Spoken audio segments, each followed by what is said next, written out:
Tonight on our news, an advocate for the Haitian community responds to speculation about the nationality of the parents of the preteen boy found dead in a yellow elder pond.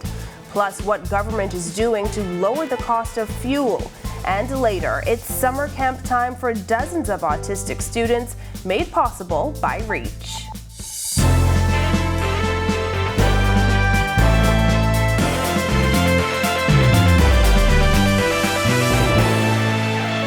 Welcome to our news and thanks for joining us. I'm Christina Dragovich. As investigators continue probing the second suspected drowning of a preteen boy in Yellow Elder in nearly 11 years, a Haitian community advocate is speaking out after police say no one has come forward to claim the child. Kids were reportedly playing in the area Tuesday afternoon near the sports complex when they discovered the boy's lifeless body. The incident leaving residents shocked and saddened. There has been speculation about the nationality of the parents and child, with some saying they believe the reason he has not been claimed may be due to their immigration status. But Dr. Antoine St. Louis, who appears on the newest episode of RTV's On the Record with Jerome Sawyer later tonight, says he doesn't believe Haitian parents would let fears of immigration repercussions stop them from claiming their child. Parents, usually they don't care when it comes to their children. And even as I look at the Haitian community, when it comes to that, so I don't think that is the case. I cannot tell you why whoever the parent is does not show up, but I really don't think it is because of fear of immigration that they will pick them or charge them if that child is a Haitian of Haitian descent. Also appearing on the Record was Royal Bahamas Defense Force Commodore Raymond King, who reveals that just yesterday, 75 illegal Haitian migrants were apprehended at sea. In addition to this latest apprehension, Commodore King also revealed some new migration trends. We intercepted a Haitian sailing vessel just yesterday evening with some 95 persons on board. So they're being brought to the capital. And so while we would have seen the trending away from the Bahamas based on the strategy that we're employing, but there are push and pull factors that are attracting the migrants to move towards the United States. And so the trending from the traditional route, west of Inagua, under Long Island, under the southern part of the Exuma chain and up the chain. You can catch the full interview with Commodore King and Dr. St. Louis right here on RTV when On the Record starts at 8 p.m. In other news, government is working with local gas stations to reduce taxes in an effort to pass savings on to consumers. The Prime Minister's comments come as United States economists predict a mild recession in America and as Bahamians continue to grapple with inflationary pressures. Davis says his government has already worked to lower import duties to lower prices in food stores as well. We are now considering what we're going to do with retail, with the retail gas stations, seeking to reduce some of their taxes on VAT to be able to pass that on to consumers at the pump. That is something in the works.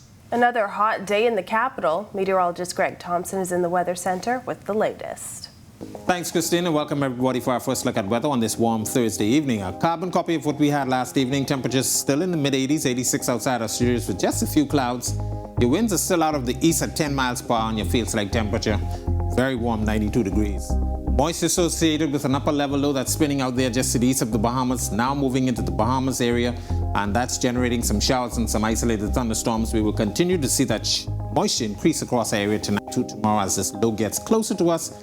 It's eventually going to slide more towards the northwest, but we'll keep our rain chances elevated throughout tonight and into tomorrow. That's your first look at weather. Your extended forecast is still to come. Still to come on our news, the legislation government says is not a top priority right now, and a new face joins the bench at the Court of Appeal. Plus, the race for the presidency of the Bahamas Union of Teachers is on. We've got more when our news returns.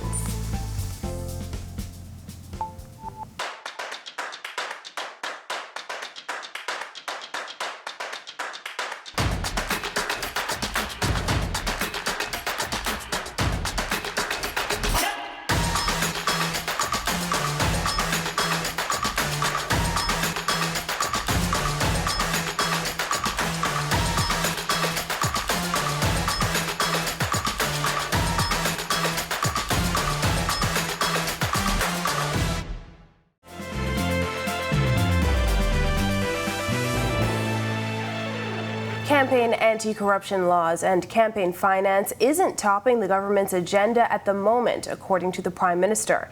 PM Davis says his focus is on the thousands of Bahamians in need. Berthany McDermott reports. As soon as our personnel get around to doing it. That's Prime Minister Philip Davis's response when asked when his government will deliver anti-corruption legislation as promised. In the Progressive Liberal Party's Blueprint for Change, the Davis administration committed to an anti-corruption act among other things. Anti-corruption legislation was also promised by the former Minnis administration, but was ultimately not delivered. Davis telling reporters today that at the moment, there is sufficient legislation to fight corruption. Attorney General has been given the mandate to consolidate and to do benchmarking against best practices to identify what provisions we will have in our laws to combat the anti-corruption issues that impact our country. In addition to anti-corruption legislation, the New Day government also committed to campaign finance reform, another promise also made by the Minnis administration that was not delivered. To that, the Prime Minister said this. But right now, there are other issues that impact the little person on the street, the little man in either street, who doesn't know where the next meal is coming from. I'm more focusing on those issues at this moment. At the moment, that's not a priority for me. The Bahamian people are undergoing much suffering and pain as a result of the issues that have occurred over the last 4 years, and we're trying to address those.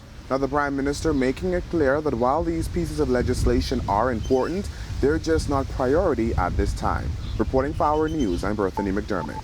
And former Chief Justice Sir Brian Moree was sworn in as a member of the Court of Appeal this morning. Moments after taking the oath of office at the office of the Governor General, Sir Brian declared he is grateful for the opportunity to serve. The Court of Appeal, as I said a moment ago, is effectively the last court for many litigants because, relatively speaking, very few cases go to the Privy Council. So it will give us an opportunity, it'll give me an opportunity to focus a little bit more on jurisprudence, which is my passion. The former Chief Justice says he's looking forward to assisting with some of the innovative initiatives that the new Chief Justice Ian Winder has said he will focus on. It's all about efficiencies, modernizing workflows, reducing the time it takes to deal with appeals, providing greater access to justice. And I think we have to look on technology as a tool to try and accomplish these objectives. It's now time for tonight's Financial Market Minute, brought to you by RF, your local investment bank.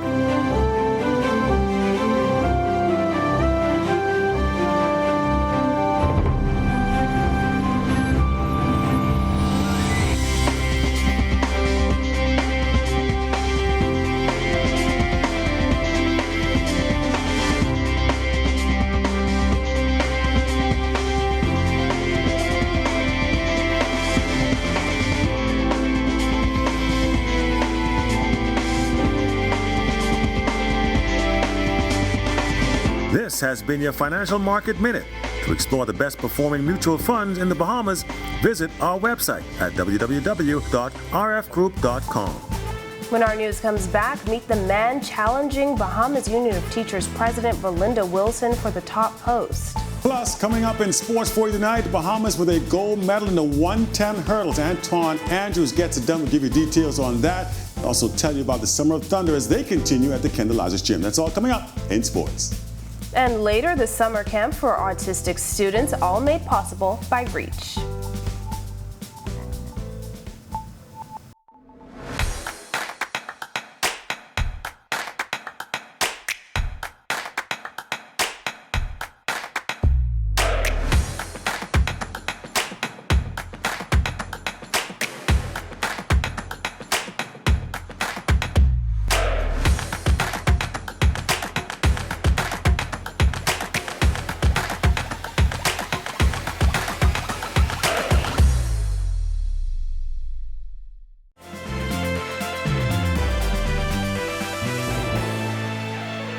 This is our news. Welcome back. The candidate planning on going head-to-head with Bahamas Union of Teachers President Belinda Wilson in next month's election says he has big plans if he wins. Dion Johnson says he plans to rebuild, restore, and reimagine the Bahamas Union of Teachers. The local headmaster is telling our Megan Shepard that he believes he has what it takes to lead the union. Headmaster at T.G. Glover Primary School, Dion Johnson, says he believes the Bahamas Union of Teachers is in dire need of restoration, rebuilding, and reimagining. Johnson plans on taking longtime BUT President Belinda Wilson head-on for the top spot at the Teachers Union. I do believe at this particular moment, a job has been done. Valiant job has been done by all presidents prior, but at this time we need a new direction, we need a new vision, and a new voice.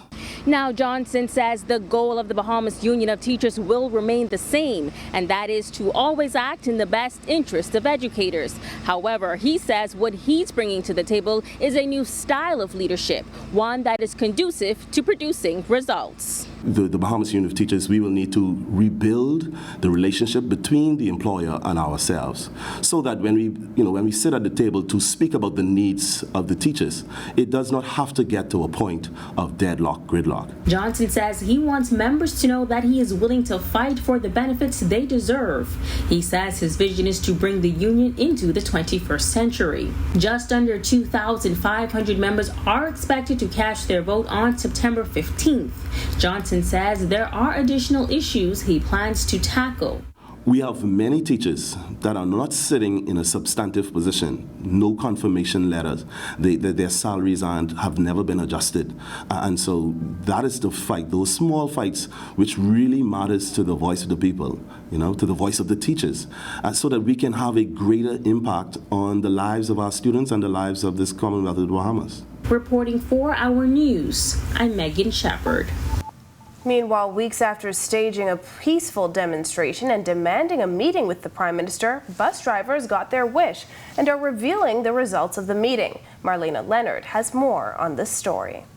2 weeks ago, the Bahamas Unified Bus Union made a peaceful demonstration requesting a meeting with the Prime Minister himself. While they got that meeting, they didn't quite get everything they asked for. We caught up with Bahamas Unified Bus Drivers Union President Rudolph Taylor for an update on how talks with the Prime Minister unfolded. Taylor says they successfully got approval on new uniforms for members of the BUBDU, as well as fuel vouchers, but he says the timeline for the vouchers was unclear. Fuel vouchers, at least 3 times a week. So we're looking forward to that as well. Moments before this interview, the Minister of Transport and Housing, JoBeth Colby-Davis, was giving an update on that meeting with bus drivers, Prime Minister Philip Davis and Minister of Economic Affairs, Michael Halkitis. Here, Colby-Davis offers a loose timeline. The first package is a temporary relief package that we're working on, and we're hoping that one is sorted this week, is what Minister Halkitis promised me, and that one I think would be assistance through vouchers for gas, and then we'll still reconsider the fare increase.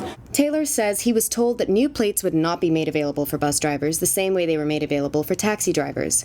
He says the request to increase bus fares was also denied, at least for the time being. But Taylor says he hopes that it will be revisited soon. The BUBDU president sharing the Prime Minister's reason for denying the increase, as well as his counterpoint. Who utilize the busing system is persons with lower income to medium income earners. And so because of this at this point in time, he don't want to give an increase. But in all of that said, when we think about it, the bus drivers or the operators who operate these buses is also low-income earners and middle class. In light of the denial of both plates and a hike in bus fares, as well as a lack of bus rest stops and the need for more bus stops, Taylor says BUBDU members are far from happy. The morale of the drivers are at an all-time low. Reporting for Our News, I'm Marlena Leonard. And the Bahamas claiming gold at the World Juniors as Antoine Andrews gets it done in the 110-meter hurdles. Also, the Summer of Thunder basketball event continues at Kendall Isaacs Gym. Here's Marcellus Hall. All right, thanks a lot and welcome to our sports, everybody. I'm Marcellus Hall. First of all, got to acknowledge the photo behind me. Thank you very much, Kermit Taylor from Bahamas Athletics, for providing me with this image here. And it is a good one, as one of our very own, Antoine Andrews, claims a gold medal at the World Juniors in Cali. Good work for Antoine Andrews. For more on that, let's take a look right now at the highlights. 110 hurdles finals. Antoine Andrews of the Bahamas, looking to put the Bahamas on the medal podium as he lines up here in the middle lanes. Race gets off, and Andrews trailing a little bit here with Matthew Sophia out in first place. But talk about never say die. Andrews continues to run his race, and at the tape, it would be Andrews leaning across, and he takes the medal, gold medal for the Bahamas, 13.23 seconds. He is a world junior champion, as Malik Mixon of the United States would finish second. Sophia ends up in the third position. But great news for the Bahamas. They secure the gold medal with the win by Antoine Andrews. He gives the Bahamas a World Junior Championship in the 110 hurdles for boys. Meanwhile, we got some other news coming in as the Summer of Thunder is set to continue with activities for tonight. On the schedule at the Kendall Gymnasium will be the Raw Talent Elite team taking on Ole Miss. That's going to be at 4 o'clock this afternoon. Matter of fact, that game should be done. We'll give you details on that tomorrow. And then, of course, Abaco's squad will take on New Mexico State.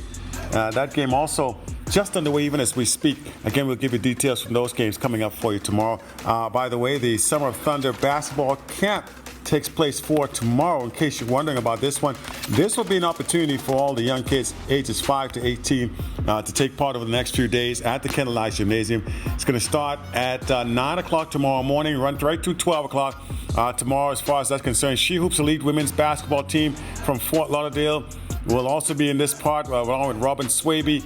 He's the CEO. Kira Station is the president. Then we got Kevin Johnson, who will be in there as well. Kevin KJ Johnson. The activities continue on Saturday, again from 9 to 12. Open to kids ages 5 to 18 at the Kendall Gymnasium. You can register now at bbfbasketball.com. And that is your look at sports here on this Thursday. I'm Marcellus Hall. Back to you. Thanks, Marcellus. Don't go away just yet. Meteorologist Greg Thompson helps you plan the rest of your week with an extended look at the forecast and the summer camp for autistic students, all made possible by Reach. Stay with us.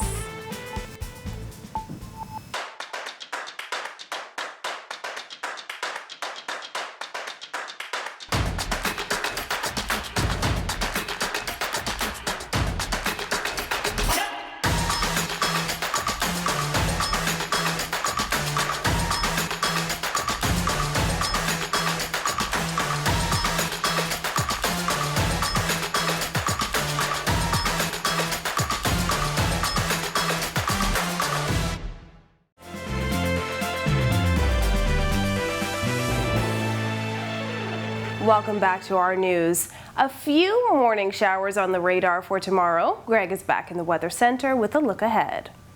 Thanks again, Christina, and welcome back everybody for our second look at weather. Big upper level low that's spinning just to the south of Bermuda. A lot of moisture associated with that now moving into the Bahamas.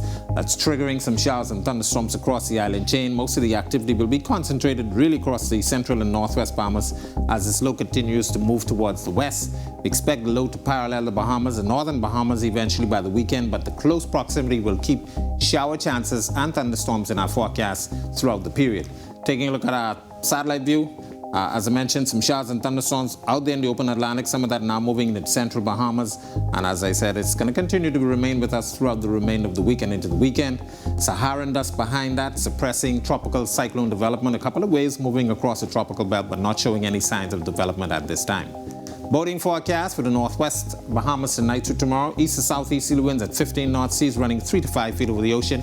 Your low tide will be at 7:34 tonight. For the central and southeast Bahamas, a caution flag in place for you guys down there. Easterly winds 15 to 20 knots. They will be gusting at times. Your seas will be running 4 to 7 feet over open waters. Here's a look now at your national forecast.